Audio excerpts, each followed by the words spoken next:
नमस्कार। हम लोगों ने पिछले अध्याय में बुध की महादशा को समझा था कि बुध की महादशा यदि किसी जातक की कुंडली में आए तो उसे किस प्रकार हम लोग फलित कहेंगे। आज दशाफल अध्याय संख्या 10 में केतु की महादशा का फल के विषय में हम लोग समझेंगे कि केतु यदि महादशा में आए तो वह किस प्रकार फल को करेगा। सबसे पहले हम लोग यह समझते हैं कि केतु की जो महादशा होती है वह 7 वर्ष की होती है। केतु की जो महादशा होती है वह 7 वर्ष की होती है। केतु एक नैसर्गिक अशुभ ग्रह होते हैं।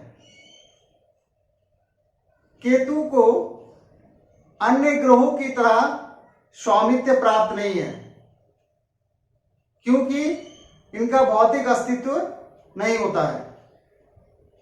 इस कारण इनका स्वामित्व प्राप्त नहीं है।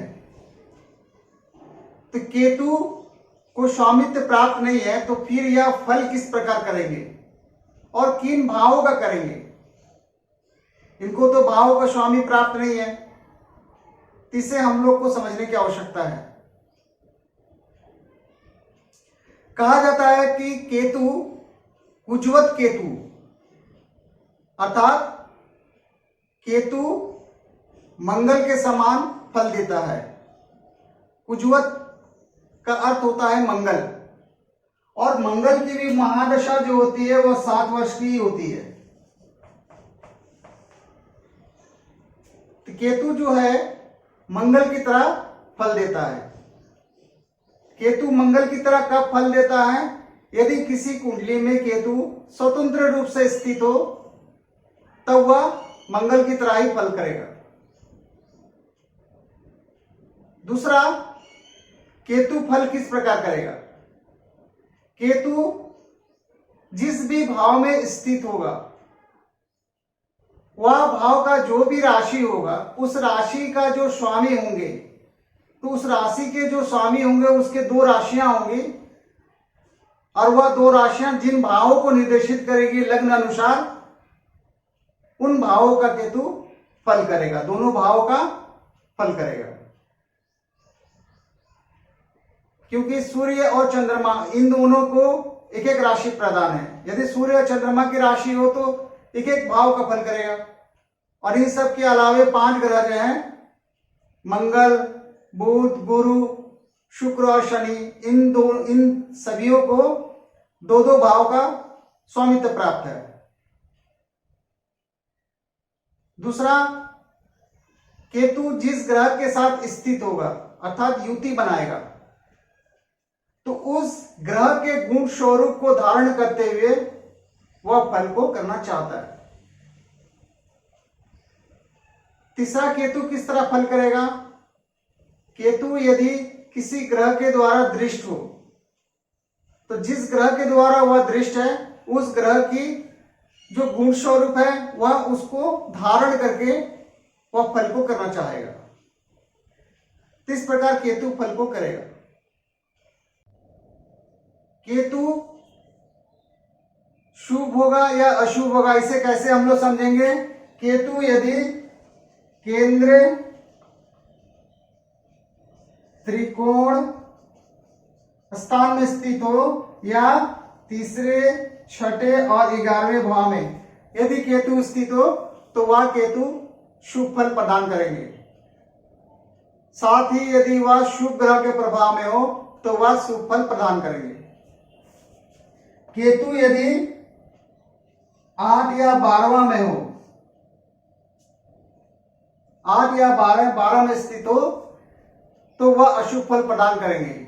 साथ ही यदि वह अशुभ ग्रह के प्रभाव में हो तो वह अशुभ फल प्रदान करेंगे। तो केतु इस प्रकार फल को प्रदान करता है। इसके बाद हम लोग ये जानते हैं कि कोई भी ग्रह अपनी महादशा में किस प्रकार फल करता है। तो कोई भी ग्रह अपनी महादशा में 2 प्रकार से फल करता है। पहला, वह अपना स्वभाव के अनुसार फल करता है, दूसरा अपना स्थिति के अनुसार फल करता है। तो चूंकि केतु को किसी भी भाव का स्वामित्व प्राप्त नहीं है, तो वह किसी भी भाव के उसके स्वामी होने का फल नहीं कर सकता है, क्योंकि उसको स्वामित्व ही प्राप्त नहीं है। तो केतु स्वामित्व का फल नहीं करेगा, परंतु जहां स्थित है उस भाव का फल करेगा। जिसके साथ स्थित है उसके गुण स्वरूप को धारण करके फल करेगा, ये फल कर सकता है, तथा स्वतंत्र कारक तत्व का फल करता है। तो हम आइए समझते हैं कि स्वतंत्र कारक के रूप में केतु किन किन विषयों का फल कर सकता है। केतु को आध्यात्मिक ग्रह भी कहा गया है। यदि किसी जातक के महादशा में केतु की महादशा आती है, तो उस समय जातक के स्वभाव में चिड़चिड़ापन देखने को आपको प्राप्त होगा। और यदि केतु बहुत ज्यादा पीड़ित है तो बहुत ज्यादा ये प्रभाव आपको देखने को प्राप्त होगा। केतु की महादशा यदि किसी जातक की कुंडली में आती है तो उसमें भ्रम की स्थिति पाई जाती है। केतु सकारात्मक योजनाएं बनाने में निपुण होता है। योजना बनाने में राहु भी निपुण होता है, परंतु राहु और केतु की योजनाओं में यह अंतर होता है कि केतु जो योजनाएं बनाता है वह सकारात्मक होता है, अर्थात वह उसमें सफलता प्राप्त हो सकता है। केतु से हम लोग मोक्ष की बातें करते हैं। केतु महामारी का कारक होता है। किसी भी प्रकार का महामारी हो उसके कारक केतु कहे गए हैं। क्षय रोग के कारक केतु कहे गए हैं। बंधन अर्थात जेल वगैरह जो कारक है वह केतु को कहा गया है। निरंतर प्रयास, जिस किसी जातक के महादशा में केतु यदि आती है या अंतरदशा में केतु आती है, तो वह जातक उस पीरियड में किसी भी कार्य को लेकर वह निरंतर प्रयास करता रहेगा। ऐसा नहीं कि वह निराश होकर छोड़ देगा परेशानी आने पे, वह उस कार्य को निरंतर प्रयास करता रहेगा। आदि का फल जो है केतु की महादशा में हम लोग समझ सकते हैं। आइए इसे एक उदाहरण कुंडली के माध्यम से हम लोग समझने का प्रयास करते हैं।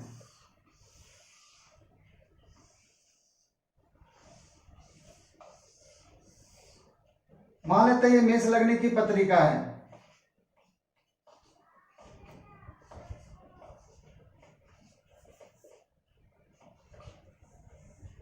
केतु यदि मान लेते हैं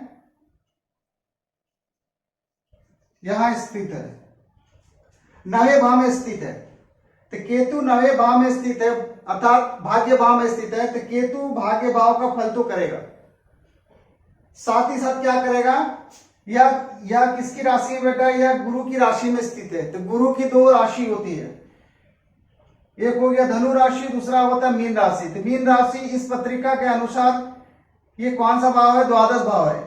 तो केतु कहां का फल करेगा अपनी महादशा में, इस भाव का फल करेगा, साथ में द्वादश भाव का भी फल करेगा।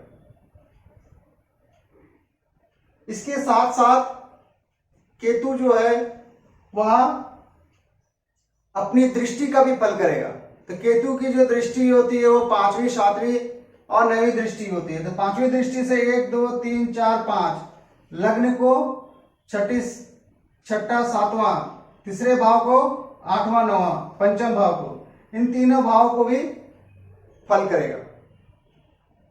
इस प्रकार हम लोग केतु के फल को समझ सकते हैं। चूंकि केतु को स्वामित्व प्राप्त नहीं है, इसलिए काल पुरुष की कुंडली में हम लोग केतु को नहीं समझ सकते हैं, क्योंकि वहां उसको स्वामित्व प्राप्त नहीं है। कोई भी राशि का उसको स्वामित्व प्राप्त नहीं होने के कारण हम लोग काल पुरुष में उसे, वह कहीं का भी उसे किसी भी भाव का उसको स्वामित्व प्राप्त नहीं है, जिसके कारण हम लोग केतु को कालपुरुष की कुंडली में नहीं समझ सकते हैं। तो इस प्रकार हम लोगों ने जाना कि केतु किसी भी जातक की महादशा में आएगी तो हम लोग केतु के फल को कैसे समझेंगे। आज बस इतना ही रखते हैं। उम्मीद करता हूं कि आप लोगों को यह छोटा सा ज्योतिष का ज्ञान पसंद आया होगा। यदि पसंद आया हो तो कृपया चैनल को सब्सक्राइब, शेयर तथा लाइक करें। इस वीडियो को अंत तक देखने के लिए आप सभी का बहुत बहुत धन्यवाद। नमस्कार।